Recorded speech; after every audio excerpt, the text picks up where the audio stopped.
үйдегі бөлме ішінде тірі гүл ұстау, әдемі көріністен басқа фотосинтез процесс кезінде әрдайым таза ауа бөліп, адамға пайда келтіретіні белгілі. Дегенмен бұлардың қатарына барлығы жата бермейді.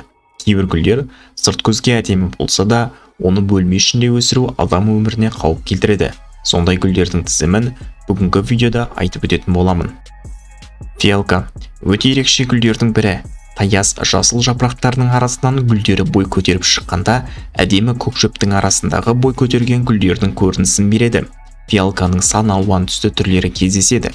Көптеген адамдар фиалканың сұлулығына қарап өсіріп жатады. Дегенмен бұл өте улы өсімдік. Оған көп жақындау адамның көру қабілетіне зиян келтіріп, катаракт ауруына ұшыратады. Мамандар бұл гүлге көп жақындамауға, қажет болғанда тек перчатка кию арқылы ғана ұстауға кеңес береді. Азалия. Бұл түрлі түсті ғажап гүл кез келген орынның сәнін келтіреді. Сондықтан біз оны әсіресе жиын тойларда жиі кездестіре аламыз.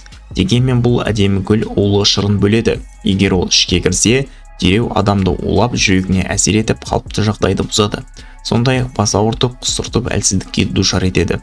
Бұл гүлдің шырынынан әсіресе қолмен ұстап, артынша қолын жумастан тамақтанып кете беретін балалар, сондай-ақ әр нәрсеге жолай беретін жануарлар көп зардап шегеді. Сондай-ақ азалия мол мөлшерде иіс бөледі, сондықтан бұны жатар бөлмеге қоюға болмайды.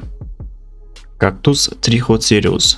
Бұл өсімдік кактус тұқымдарына жатады. Бұл бізге оңтүстік Америкадан келіп, кактус өсірушілердің бірден көңілінен шықты. Сырт қарағанда аппақ үлкен гүлі бар кактус гүлінде хош иіс аңқып тұрады. Бірақ бұл өсімдік құрамында алкалоид, мескалин болғандықтан адам өміріне қауіп келтіреді. Ол орталық жүйке жүйесінің қызметіне зиян келтіріп, адамды галлюцинацияға алып келеді. Оны ұстайтын болса, кейбір адамдардың саусағы тиген жерінің нервтері зақымдалып, сезу қабілетінен айырып тастауы мүмкін. Бровалия. Бұл гүл басқалармен салыстырғанда тимесең зияны жоқ, бірақ өсімдіктің бойында болатын шырыны адам қолына тисе тері арқылы зиянды токсиндер өтіп кетеді. Пахиподиум ламира. Бұл өсімдік сырт қарағанда бойы аласа пальмаға ұқсайды, әсіресе тропикалы өсімдіктерді ұнататын адамдар жиі өсіреді. Егер бұл өсімдіктің шырыны адамға тиер болса, өте жаман аллергия беруі мүмкін. Егер қанға түсер болса, жүрек соғысын тоқтатып тастай алады. Көзге тисе, көзді жанарынан айырады. Лилия. Сырт көзге еш зияны жоқ секілді көрінетін лилия гүлін бөлме ішіне қоюға кеңес берілмейді, әсіресе жатар бөлмеге. Себебі лилия басқалармен салыстырғанда өте көп мөлшерде оттегін жұтып, көмір қышқыл газын шығарады. Нәтижесінде бөлменің ауасы тарылып, адамның басын ауыртады.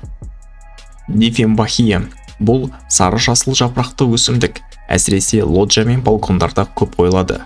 Бұл да алдындағы өсімдіктер секілді улы.